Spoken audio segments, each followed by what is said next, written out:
Let's start with an experience that I bet all of you have been through at least once, and probably many times in your life. At some point in life, usually in late afternoons, when the sun begins to set, casting long shadows across the room, or perhaps when you suddenly wake up in the middle of the night, staring into the darkness, unable to fall back asleep, you will feel a strange uneasiness creeping into your chest, tightening around your heart. It is not fear of a specific danger like a fire or a thief. It is much more vague, much more pervasive than that. It is the feeling that you are being chased. You look up at the clock on the wall. Each tick-tock, tick-tock sound rings out not like a melody, but like a countdown to something inevitable. You feel like you are holding a handful of dry sand in your hand. And no matter how tight you grasp, no matter how hard you try to hold on, those grains of sand keep slipping through your fingers. They fall to the ground and disappear forever, lost in dust. You always have the sinking feeling that you do not have enough. Not enough money in the bank, not enough health to do what you want, but above all, not enough time. You feel your life is like an endlessly long list of things to do, a scroll that never rolls up. And every time you cross out a line with a sigh of relief, 3 new lines appear magically to take its place. You go to work in the morning, but your mind is already worrying about the afternoon meeting. You are sitting in the afternoon meeting, but your mind has already run home to worry about what to cook for dinner. You are eating dinner with your family, but your head has jumped to the worries of tomorrow, of next week's deadline, or perhaps even of 10 years later when you retire and wonder if you will have enough savings. You live, but you are not really there. You are always a little bit ahead, hovering in a future that hasn't happened yet. You are like a person running, chasing your own shadow on the pavement, reaching out, trying to grasp something called future, something called result, something called completion. But that destination keeps receding forever, like the horizon. And deep inside, there is a quiet voice whispering, making you painful. It says, "My life is passing by." It says I am getting old. And the terrifying part is, I haven't really started living yet. I am still preparing to live. I am getting ready for a life that is always just around the corner. That is a feeling of letdown, of profound emptiness. As if you are missing the main party of life while busy cleaning tables and chairs in the next room, listening to the muffled laughter through the wall. And naturally, according to the reflex programmed into us since we were children, sitting in school desks, you try to fix this uneasiness by doing the only thing you know how to do, running faster. You think the problem is because you are not fast enough, not efficient enough, not productive enough. So you rush into the race of optimization. You buy books teaching time management, hoping for a secret formula. You download task reminder apps that beep at you all day. You learn how to multitask, doing 3 things at once, but none of them well. You drink an extra cup of strong coffee to be more alert, to force the body and mind to operate at full capacity, ignoring the jitters. You cut short your sleep, stealing hours from your rest. You eat lunch hurriedly right at the desk, crumbs falling on the keyboard. You talk to loved ones, but your eyes still glance at the phone to check emails half present. You try to stuff compress all activities into cramped 24 hours, like packing a suitcase that won't close. You think that if you can finish all the work of today, if you can just clear the inbox tomorrow, you will be leisurely. But look at what really happens. Does peace ever arrive? The more you try to save time, the more you feel a lack of time. The more you try to run fast, the world around you spins dizzily, blurring into streaks of color.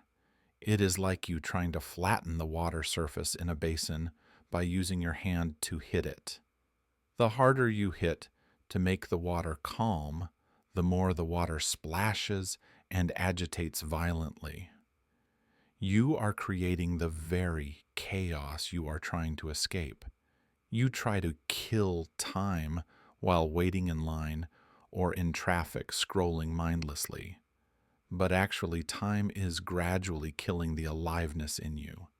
You become a machine, a robot, a slave of the clock on the wall.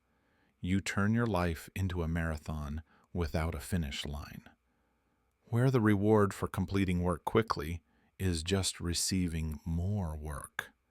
You think you are controlling time, mastering your schedule, but actually the very concept of time is controlling you. It is strangling your ability to enjoy life, suffocating the joy out of the moment. You are sacrificing the only now you have, the only reality there is, to exchange for a tomorrow that never comes, because when it comes, it is just another today, filled with more rushing. But let me ask you a question that might sound very silly at first, but contains the key to freedom if you truly consider it. Have you ever seen, touched, smelled, or tasted the thing called time? Can you show me a piece of time? What if I told you that the thing making you miserable, the thing chasing you every night, the thing you call time, actually does not exist at all? What if time is just a persistent illusion? A conventional measure we set ourselves to coordinate society, not the nature of reality itself. Observe carefully your own experience. Do you ever live in the past? Oh. When you remember the past, when you replay a memory, you are remembering it right now in the present. The traces in your brain are operating right now. The feeling of nostalgia happens now. Do you ever live in the future? No. When you worry about tomorrow or plan for next year, you are doing it right now in the present. The anxiety is a present sensation. The only reality you have, the only reality this universe knows is this moment. It is the eternal now. You cannot get out of this moment no matter how hard you try. You cannot jump into next Tuesday. You are born in the present. You grow up in the present. You get old in the present. And you will die in the present. The past is just the smoke trail left behind the ship dissolving into the air, while the future is just the empty space before the bow waiting to be traversed. The ship of your life always and forever only lies on the water of the present. So, if the present is all there is, why are we miserable? Why do we feel the pressure of time?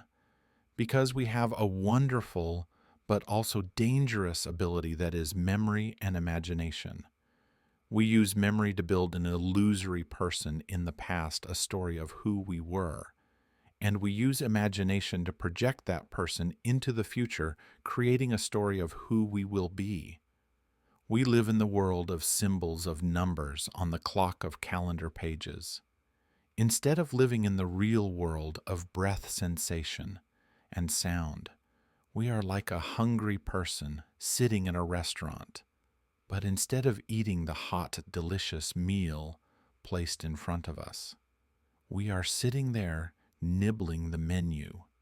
We eat the words describing the dish, not eating the real dish. We satisfy ourselves with the description rather than the experience. We live in the concept of time, not living in the flow of life. The problem is not that time passes too fast. The problem is you are not there to receive it. You are busy in a place that is not real, called future. You are absent from your own life. Let me draw you a few pictures so you see this absurdity clearer. Let's use some metaphors to break this illusion. Imagine life is a piece of music, a beautiful symphony. When you go to listen to a concert, what is your purpose? Is it to hear the last note as fast as possible? Do you go there hoping the conductor will hurry up? If the purpose of the music piece is to get to the last note, then the best conductor would be the one directing the orchestra to play fastest. Musicians would race to see who finishes first. They would play prestissimo until their fingers bled, and the concert would only last 30 seconds instead of 2 hours. That is ridiculous, right? It misses the entire point of music. In music, the meaning does not lie in the last note. The meaning does not lie in the ending. The meaning lies in every note ringing out, in the rising and falling of the melody, in the rhythm dancing right now, in the space between the notes. When you dance, you do not aim to get to a certain point on the dance floor. You don't have a destination on the parquet. You dance just to dance. The dance itself is the purpose. But look at how we live our lives. We consider life a journey, a pilgrimage with the purpose being reaching the destination. We treat it like a train ride where we are just waiting to arrive. We go to school to get into university. We get into university to get a job. We get a job to get promoted. We get promoted to get money. We get money to retire. And we retire to wait for death. We live life like a frantic race towards death, skipping the entire music piece, ignoring the melody, only staring intently at the finish line, hoping that satisfaction lies there. And when arriving at the end, we are astonished to realize we missed the entire melody. We look back and wonder where the life went. We did not dance. We only ran. We arrived, but we never traveled. Or imagine you are driving a ship on the ocean. You are the captain. Look towards the back of the ship. You see a long white wake foaming in the water. That wake is the past. Now answer me this question. Is that wake pushing the ship? Is the trail of foam driving the vessel forward? Is the past controlling you? Of course not. That is physically impossible. The wake has no energy. It is just the trace of where the ship has passed. It is a record, not a force. What makes the ship move is the engine. It is the energy burning right at this moment. It is the propeller turning now. But we live as if the wake is pushing the ship. We believe the past determines the present. We look back and say, because I failed once I am a loser forever. Because I was hurt once I cannot love again. We let the ghost of the past, the thing no longer existing, bind the vivid energy of the present. We let the wake steer the ship, which is madness. And finally, look at the clock. The clock is a useful invention, no doubt. It helps us catch trains and meet friends, but it is also a trap. It turns time into space. It divides time into equal segments like marks on a ruler. It spatializes something that is fluid. But is your psychological time uniform like that? Does an hour always feel like an hour? There are minutes waiting for red lights that feel as long as a century. There are hours with a lover passing as fast as a blink of an eye. Clock time is machine time. It is rigid, cold, and soulless. Your time is flow time. It is soft, flexible, and alive. When you try to force your soft flow into the rigid frame of the clock, you will be hurt. You will be torn apart. That is the source of stress. The friction between your living rhythm and the machine's rhythm. So now, when having seen the trap, what must you do? How do you escape? Should you smash the clock? Quit your job and go to the mountains to hide in a cave? No.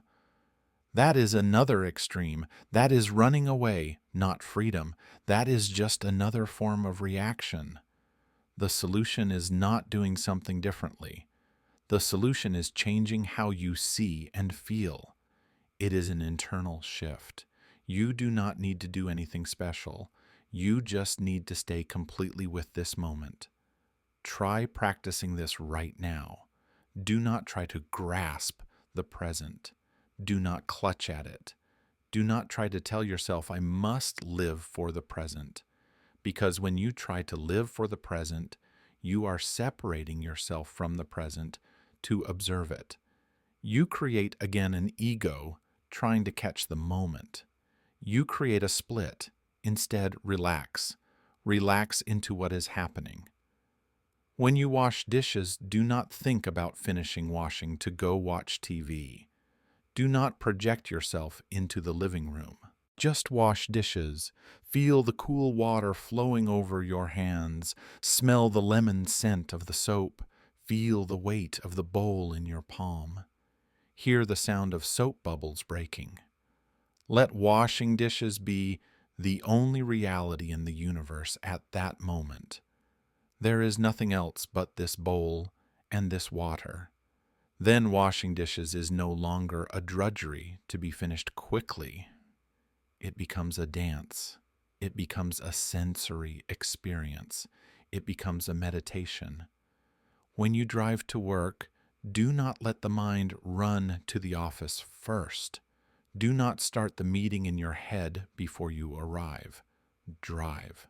Just drive. Look at the trees passing by. Look at the clouds shifting shape. Feel the vibration of the steering wheel under your fingers. Do not consider the driving time as dead time between home and company.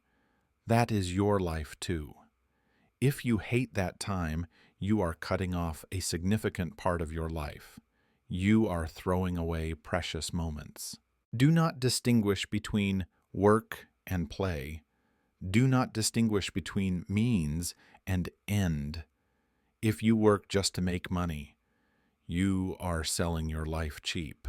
You are enslaving yourself. Work as if it is a game, a creation. Immerse yourself in work to the point you forget you are working.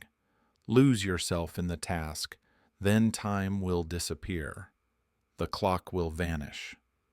You will fall into the state psychologists call flow, where action and awareness merge. And most importantly, stop resisting the passing.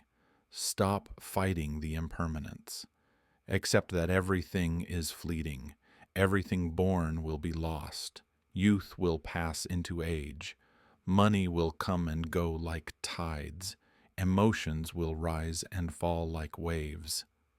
When you try to hold tight to a happy moment, you kill it. You suffocate the joy, like you trying to keep a fragrance by closing the window tight. The fragrance will become stifling and stale. Open the door, let the wind blow through, let the new air come in. Safety does not come from building a solid fortress wall to stop time. That is a futile battle. Safety comes from you realizing you are the water flow. You are not the rock blocking water. The water flow is never hurt when hitting the rock. It simply flows past. It adapts. It yields and yet conquers. When you worry, do not try to force yourself to stop worrying. Do not fight the anxiety. Observe that worry. Say to yourself, my heart is beating fast. My hands are shaking. Look at it like looking at a black cloud flying across the sky. Do not judge it as bad. Do not chase it away. Just look at it with curiosity. And you will see something amazing. When not supplied with more energy of fear by you, when you stop feeding the monster, that cloud will dissolve itself. It will rain itself out and disappear. Finally, when you can let go of the clock in the mind, When you stop measuring your worth by productivity, you will realize a great truth, a secret buried under the dust of civilization. You are not the slave of time. You are eternity. You are not a small human being swept away by the stream of time. You are that river. You are the movement of the universe right at this point. When you stop measuring life by years, you will start measuring it by depth. You will value intensity over duration. A moment truly awakened, truly complete with the person you love, or a moment watching a flower bloom in silence, is more valuable than 1,000 years living in dreams and anxiety. It contains more life. You do not need to go somewhere to find peace. Peace is not a destination on a map. You do not need to wait until the weekend, until vacation, or until the next life to be happy. Happiness is not deferred compensation, the thing you are seeking. It is looking through your eyes right now. It is hearing through your ears right now. It is the awareness behind the thoughts. Look at your breath. Inhale. Exhale. That is the rhythm of the universe. That is the ebb and flow of existence. You have arrived at the destination. You are home. No past to regret, no future to fear. Only this brilliant, vivid, and miraculous moment. Do not ask yourself, how much time do I have left? Ask yourself, what am I doing with the life flowing through me right now? Play the music of your life. Do not race to the last note.